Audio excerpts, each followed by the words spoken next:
Big TV భక్తి సమాచారం WhatsApp ఛానల్లో జాయిన్ అవ్వండి. అన్ని విశేషాలు ఎప్పటికప్పుడు తెలుసుకోండి. సాధారణంగా మన కుటుంబాల్లో పల్లెటూళ్ళలో ముఖ్యంగా కోనసీమ ప్రాంతంలో బాగా చూస్తామండి. బాగా ఆస్తులు విద్యాలయాలకి దేవాలయాలకి ధారపోసిన వాళ్ళ కుటుంబాల వాళ్ళు ఇవాళ చాలా సామాన్యంగా ఉన్నారు. పూర్వం మాకు 1000 ఎకరాలు ఉంది, ఆ విద్యాలయానికి ఇచ్చాం, ఆ దేవాలయానికి ఇచ్చాం, మా తాతలు ఇచ్చారని చెప్పుకోవడమే. ఈవేళ వాళ్ళకి ఏం లేదు. కానీ వాళ్ళ ఆస్తుల్ని మింగేసి ఉన్నవాళ్ళు మన ముందే మేడలు కట్టారు, బాగున్నారు. అదే నరసింహ శతకంలో చెబుతున్నాడు. ఇక్కడ ధర్మవాసన పరులు దారిద్ర్యముందిరి, దాన ధర్మాలు చేసిన వాళ్ళందరూ దరిద్ర స్థితిలోకి వెళ్ళారు. పరమ లోభులు ధనప్రాప్తులైరి, ఎంగిలి చేత్తో కాకిని కూడా తోలని మేళ ఉంటారే, వీళ్ళు మేడ మీద మేడ కడుతున్నారు. ఇక్కడ ఇటువంటివి జరుగుతుంటే దేవుడా నిన్నెవడనా నమ్ముతాడా అని ప్రశ్నించా. దేవుడు అంటే ధర్మాన్ని కాపాడాలి కదా. అధర్మవంతులనేమో వృద్ధి చేస్తున్నావు, ధర్మపరాయణులనేమో నాశనం చేస్తున్నావు. ఇలా జరుగుతూ ఉంటే లోకంలో ఉదాహరణలు ఇలా ఉంటే నిన్నెవడైనా నమ్ముతాడా అని ప్రశ్నిస్తున్నాడు. ఇక్కడ దానికి కూడా మన లోపం ఉందండి. మనకెంత దాన దృష్టి ధర్మ దృష్టి ఉన్నా యోగ్యుణ్ణి గమనించి దానం ఇవ్వాలి. ఈ దానం ఏమవుతుందా అని గమనించాలి. 10 రూపాయలు ఇస్తే పర్వాలా, 1000 రూపాయలు ఇచ్చినా పర్వాలా. కొన్ని ఎకరాల పొలం దేనికి ఎవరికైనా ఇస్తున్నాం, ఓ ఇల్లు ఇస్తున్నాం, పెద్దది ఏదో ఇస్తున్నాం అంటే అసలు ఈయన ఎలా ఉపయోగిస్తాడో అని ఆలోచించాలా వద్దా. అపాత్ర దానం చేస్తే అలాగే అవుతుంది ఖచ్చితంగా. అందుకని పైగా ఇంకోటి, అధర్మపరులు ఎవరో మేడలు కడుతున్నారని, ధర్మపరాయణులు దరిద్ర స్థితిలో ఉంటున్నారని కంగారు పడకూడదు. కౌరవుల వైభవం ఎప్పుడూ కొంతవరకే, అంతిమంగా నెగ్గింది పాండవులేనా కాదా. రావణాసురుడు వైభవం ఎంతవరకు 6 నెలలే. సీతాదేవిని ఎత్తికెళ్ళిన తర్వాత వాడు ఎంతకాలం సుఖంగా ఉన్నాడు? 6 నెలలు. ఆ 6 నెలలు కూడా నిద్రపోలేదు ఎక్కడ. వాడికి నిద్ర పడితే కదా అసలు. నేనేదో అవధానం చేస్తుంటే అడిగారు, రావణాసురుడికి 10 తలకాయలు ఉంటాయి కదండి, వాడు పడుకుంటే ఎలాగండి, ఈ పక్క ఆ పక్క తిరిగి పడుకోలేడుగా, ఎప్పుడు వెళ్ళకెలా పడుకోవలసిందేనా అన్నారు. వాడి కర్మ అంతే కదా మరి, ఎందుకంటే 10 తలకాయలు ఉంటాయి ఇలాగా. అందుకని ఇలా వెళ్ళకెలా పడుకోవాలి, ఇటు తిరగలేడు అటు తిరగలేడు. 10 తలకాయలు ఉంటాయి కదా, అటువైపు తిరగలేడు ఇటువైపు తిరగలేడు. ఎలా పడుకుంటాడంటే నేను చమత్కారంగా జవాబు చెప్పా, పరస్త్రీ మీద దృష్టి ఉన్నవాడు ఎవరికీ నిద్ర పట్టదయా, అందుకే వాడు పడుకోలేదని చెప్పాను. వాడికి పడుకుని నిద్ర పడితే కదా తెల్లవాళ్ళు తాగడమే సరిపోయే, సీతాదేవి లొంగలేదు కదా అని గ్లాసు మీద గ్లాసు సీసా మీద సీసా పట్టేసేవాడు. ఏం పడుకుంటాడు వాడు ఇంకా. అందుకని అదే ఉన్నాడు, చమత్కారంగా చెప్పాను. నిజంగా అంతే కదండి. అంటే రావణాసురుడికి ఆ 6 నెలలు ఎత్తుకెళ్ళిన తర్వాత వాడు సుఖంగా లేడు, అంతకుముందు ఉన్నాడేమో కానీ. అలాగే దుర్యోధనుడు కూడా పాండవుల్ని వనవాసానికి పంపినప్పుడు, అజ్ఞాతవాసానికి పంపినప్పుడు సుఖంగా లేడు. వాడు చాలా ఆందోళనలో ఉన్నాడు. మనకి ఆ కథంతా స్పష్టంగా తెలియక వాడేదో సుఖపడ్డాడు, పాండవులు కష్టపడ్డారు అనుకోండి. నిజానికి పాండవులే 12 ఏళ్ల పాటు పరిపాలనా బాధ్యత లేకుండా యజ్ఞాలు యాగాలు దానాలు ధర్మాలు చేసుకుంటూ పురాణ కథలన్నీ వింటూ సుఖంగా ఉన్నారు.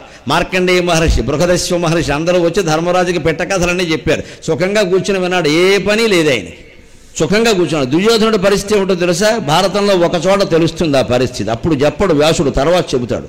చివరిలో చూడండి, యుద్ధం అంతా అయిపోయాక ధర్మరాజు తమ్ముళ్లతో సహా గాంధారీదేవిని పలకరిద్దామని వెడతాడు. మా పెత్తల్లి 100 మందిని కోల్పోయింది, ఆవిడని ఒకసారి చూడాలి అంటే కృష్ణుడు వద్దని చెబుతాడు. లేదయ్యా శపిస్తుంది ఆవిడ, బాధలో ఉందంటే ఏమైనా సరే వెళ్లాల్సిందే అని ఏదో పాపం ఆయన అతి మంచితనం బయలుదేరతాడు.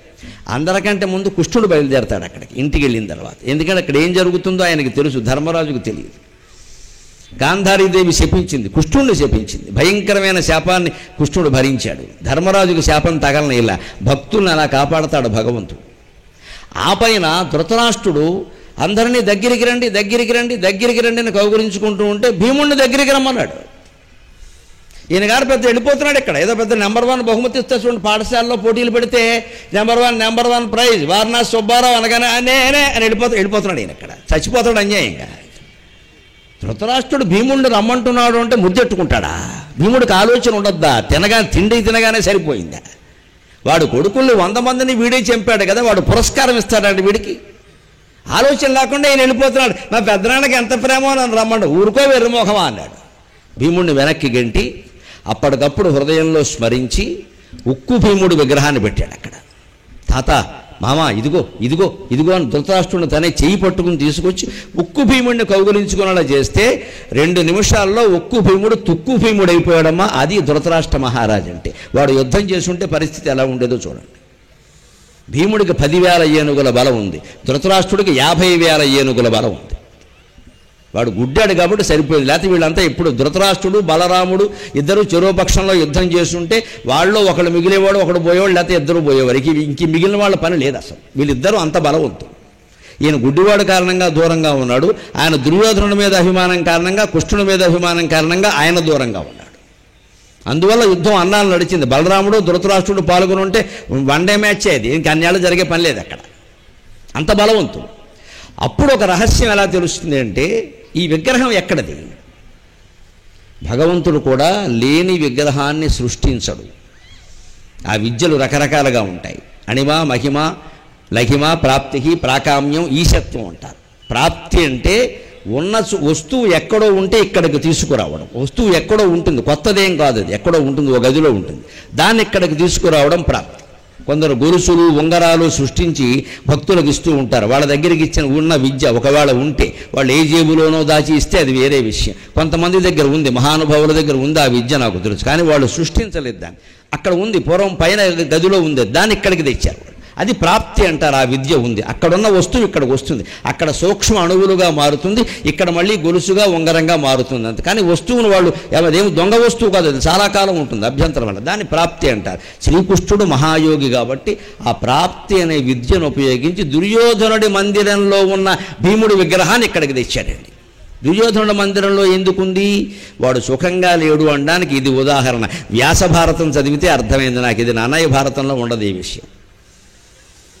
దుర్యోధనుడి మందిరంలో ఈ విగ్రహం ఎందుకుంది? వీడి 13 ఏళ్ళు చేసిన పని ఏమిటంటే, ఈ పెద్ద మనిషి ఎలాగూ యుద్ధం తప్పదు, భీముడితో నాకు గదా యుద్ధం తప్పదు, భీముడిని నేను గెలవగలలో లేదో అనుమానం, వాడు గుద్దితే ఏమవుతుందో తెలియదు, అందుకే నేను ఎప్పటి నుంచి రోజు ప్రాక్టీస్ చేయాలని భీముడు ఆకారాన్ని ఉక్కు భీముడిని తయారు చేసి తన మందిరంలో పెట్టుకుని రోజు 2 గంటల పాటు దాన్ని గుద్ది పిడికిళ్ళు నెత్తుళ్ళు వచ్చే వరకు గుద్ది అభ్యాసం చేశాడు ఈ పెద్ద మనిషి. ఆ విగ్రహాన్నే తెచ్చి ఇక్కడ పెట్టి దాన్ని మొత్తం తుక్కు భీముడు జయించాడు. కృష్ణ పరమాత్మ అంటే ఇది, కృష్ణ పరమాత్మ అంటే ఇది.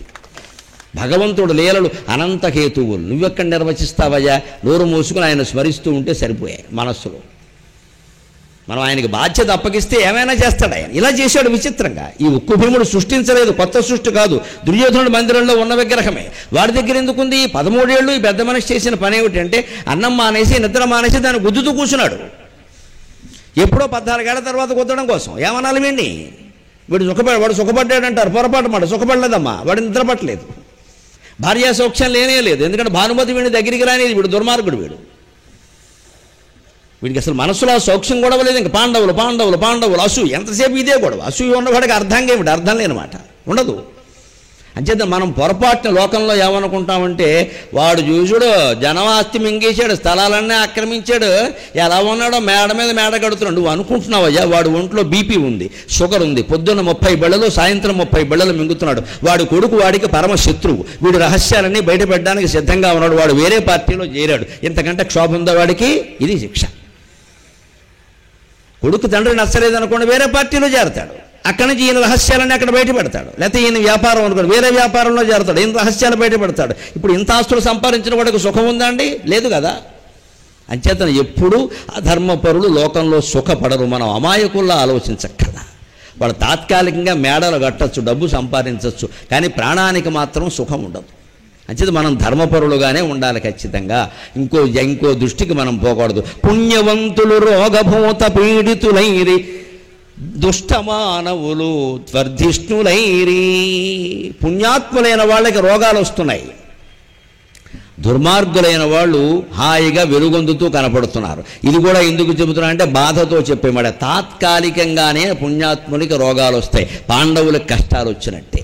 శాశ్వతంగా తర్వాత సుఖం వచ్చిందా లేదా? వీళ్ళు వనవాసం చేసింది ఎంతకాలం అండి? 12 ఏళ్ళు. తర్వాత ధర్మరాజు పరిపాలించింది ఎంతకాలం అండి? 36 ఏళ్ళు. అంటే 3 12 36 కదా. మీరు లెక్కేసుకున్నా 3 వంతులు ఎక్కువే కదా, 3 రెట్లే కదా. అంటే పాండవులు సుఖపడిన కాలమే ఎక్కువ, 36 ఏళ్ళు రాజులుగా, దుర్యోధనుడు పీడ లేకుండా. బాధపడిన కాలం 12 ఏళ్ళు. అలా చూసినా అంచిదే కదా. కాకపోతే మనం ఎందుకు అనుకుంటామంటే, భారత కథ యుద్ధంతో సుమారుగా అయిపోతుంది. ఇంకా యుద్ధం తర్వాత శాంతి పర్వంలో నీతులు తప్పితే ఏం ఉండవు.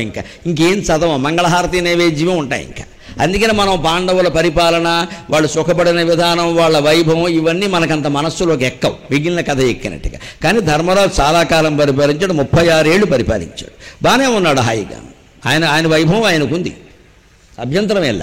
అందుకని అధర్మం ఎప్పుడు గెలుస్తుందని అనుకోవలసిన పనిలా. ఒకవేళ తాత్కాలికంగా పుణ్యాత్ములు దుఃఖపడుతున్నారు, పాపాత్ములు సుఖపడుతున్నారు అంటే మనం చేయవలసిన ప్రార్థన ఒకటే, పక్షివాహన మా వంటి భిక్షుకులకు శక్తి లేదాయే, ఇక నీవే చాటు మాకు భూషణ వికాస శ్రీధర్మపురి నివాస దుష్ట సంహార నరసింహ దురిత దూరా. పక్షివాహన, మేము భిక్షుకులు లాంటి వాళ్ళమయ్యా, ఏమైనా చేయగలమా ఇంతకంటే, మాకు నువ్వే దిక్కు అని పార్వతీ రామలింగేశ్వర స్వామిని, రుక్మిణీ సమేత వేణుగోపాల స్వామిని ప్రార్థన చేస్తే ఊరుమ్మడి దుఃఖాలు కూడా పోగొడతాడు, ఊరందరికీ సుఖాలు కలిగిస్తాడు భగవంతుడు.